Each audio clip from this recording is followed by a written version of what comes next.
Hər halda bilinir ki, müəyyən bir çevriliş planı, müəyyən Azərbaycanda hakimiyyəti dəyişdirmək iradəsi və hərəkətlənməsi olub. Bu barədə heç bir məlumatsız, heç nəsiz bu efirdə biz bir neçə dəfə danışmışıq. İnformasiyamız olmaya. Sadəcə analizlər bunu göstərirdi. Sonradan bu məsələ ki, ortaya çıxdı, analizlərin də doğruluğunu göstərir. Əlavə məlumatlar da aldıq. Bu APA'nın verdiyi, başqa bizim mətbuat orqanlarının verdiyi əlavə məlumatlar da gəlir üstünə.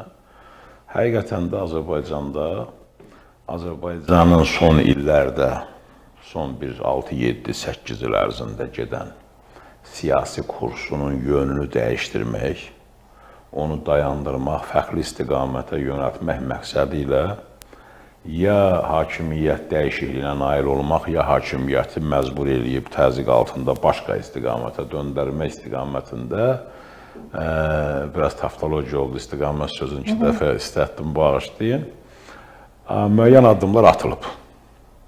Bu görsənir. Bu, əslində, bu cür addımlar siyasi iradəni dəyişdirmək, hətta hakimiyyəti dəyişdirmək olmasa belə, siyasi iradəni zorla dəyişdirmək dövlət çevrilişidirmi? Bəli, dövlət çevrilişidir, şübhəsiz ki. Onun müxtəlif, deyək ki, tövsif eləmək olar müxtəlif formalarda, amma dövlət çevrilişidir və dövləti cinayətdir, özəlliklə xarici dövlətlərin iştirakı və dəstəyi ilə baş verirsə.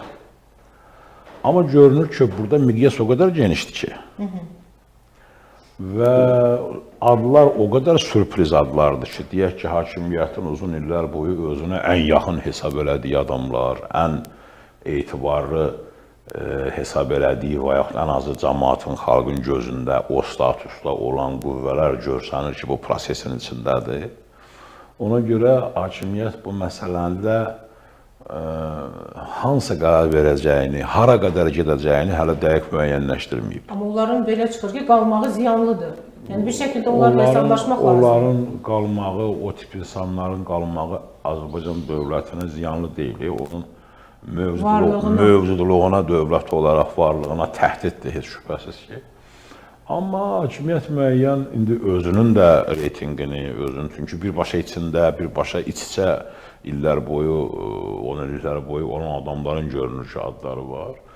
Onu hansısa şəkildə tədrici zərərsizləşmə yolunu tutmaq ola bilsin ki, ola bilər ki, yəni bu istiqamətdə hərəkət eləməyi məcbur olsun gələcəkdə, bu məhkəmənin prosesində və yaxud bundan sonra.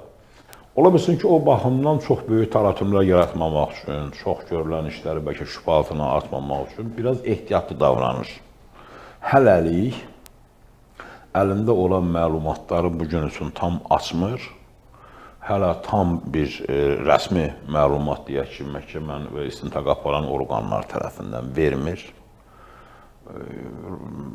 Əgər Ramiz Mehdiyevin özünə qalsa, DTX və yaxud prokurorluq bu məlumatı verərdi, rəsmi məlumatı. Amma söhbət dövlət çevrilişindən gedirsə, hər nə qədər Ramiz Mehdiyevin adı R hərfi ilə başlasa da o Rembo deyil və burada dövlət çevrilişi bir adamın avtomatla gedib hərbi çevriliş eləməyindən getmir. Burada böyük bir şəbəkədən gedir və bu ittihamda yəqin ki, Ramiz Mehdiyevlə paralel, əgər bu hadisə varsa, Pənah bəy doğru deyir ki, bu çoxlu şübhələr var. Hər nə qədər də demək Ramiz Mehdiyevə aid olsa, burada söhbət çevrilişdən gedirsə, burada müxtəlif adlar çəkiləcək. Bu kollektiv bir işdir. Yəni, heç vaxt ola bilməz ki, prokurorluq bəyanatında desin ki, Ramiz Mehdiyev çevriliş hazırlayıb. O deməlidir ki, bir qrup şəxs, filan kəslər, onun altında, rəhbərliyi altında və yaxud iştirakıyla və orada heç şübhəsiz ki, çox sayılı adlar çəkilməlidir. Çünki başqa cür çevrilişə cəhd, hakimiyyəti zorla dəyişdirmək və əldə saxlamaq ittihamını heç kimə irəli sürə bilməzsən. Amma Pənah bəy bu məsələni biraz kənar güclə də bağlayır. Yəni kənar hərbi güc. Kənar hərbi müdaxilənin bugünkü şəraitdə Azərbaycana bu məsələ ilə bağlı həyata keçirilməsi hesab edirəm ki, mümkün deyil. Bəli, o plan ki olub, həmin planda kənar hərbi müdaxilə bu və ya digər şəkildə artıq açıq şəkildə zoraki müdaxilə olmasa da, kəşfiyyatın, məsələn, deyək ki, şərti deyirik, Rusiyanın Xarici Kəşfiyyat İdarəsinin, Federal Təhlükəsizlik Xidmətinin Azərbaycan ərazisində öz şəbəkələri vasitəsilə törədəcəyi, deyək ki, müəyyən hadisələr, terror aktları, nə bilim, hakimiyyət orqanlarına hücumlar, burada yatmış hüceyrələrini drozmaq, ayağa qaldırmaq, İran adı altı, İran, deyək ki, qruplaşmaları adı altı ilə özünün birbaşa hakimiyyət strukturlarında biz dəfələrlə deyirik, o yatmış hüceyrələri oyatmaq, hə, bu dəstək əlbəttə o hazırlanan prosesdə olub. Amma bugün artıq məsələnin üzə çıxması, açılması istiqamətində kənar müdaxilənin mümkün olacağına inanmıram. Yəni, hərbi müdaxilə ola bilməz. Sadəcə olaraq elə bilirəm ki, miqyas çox böyükdür, çox genişdir. Adlar da çəkilir, görsənir, nə qədər bu mətbuatda adlar sızdırılıb. Çox həddən artıq sayı hesabı yoxdur bu adların. Və bu illər ərzində ta bugün faktiki olaraq bugünkü mövcud hakimiyyətdə təmsil olunan insanlardan tutmuş, son 20, 25, 30 ildə ən yüksək postlarda olan insanların adları çəkilir. Elə bilirəm, o olmayan yerdə tüstü olmaz. Bu adamlar da var. Mən icazə versin, müdaxilə edeyim. Əlbəttə. Çünki mən bunu açdım burada. Bilirsiniz, bu 274-cü maddə mütləq xarici dövləti etibar edir. İcazə yox. Dövlətə xəyanət. İcazə ver, bax. Dövlətə xəyanət. Çox adam bunu... Çünki bu məsələ açılsa, hansısa dövlətin adı çəkilməlidir. Konkret halda Rusiya.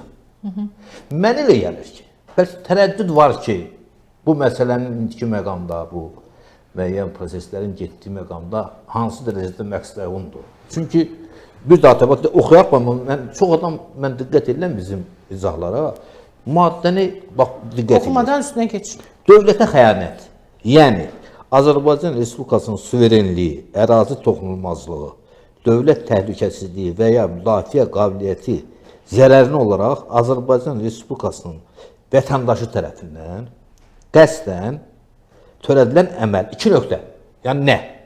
Görək o əməl nədir? İzah. Əməl nədir? Düşmən tərəfinə, düşmənin adı çəkilməlidir.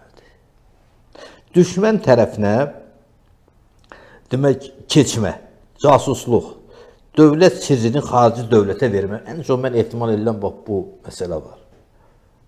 Vermə. Azərbaycan Respublikasına qarşı düşmənçilik fəaliyyəti aparmaqda xarici dövlətə, təşkilata və ya onların nümayəndələrə kömək edir. Bilirsiniz, xarici ayağı var bu maddənin. Yəni, bu məsələ niyə görə? O xəyanət sözü ki var, dövlətə xəyanət.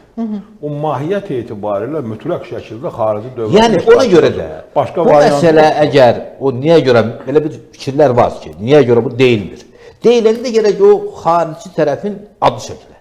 Konkret halda da söhbət hansı dövlətdən gedir? Məlum. Rusiyada. Bu artıq Rusiya ilə münasibətlərdəki gərginliyin bir növ belə geri dönməz bir xarakter almasına demək.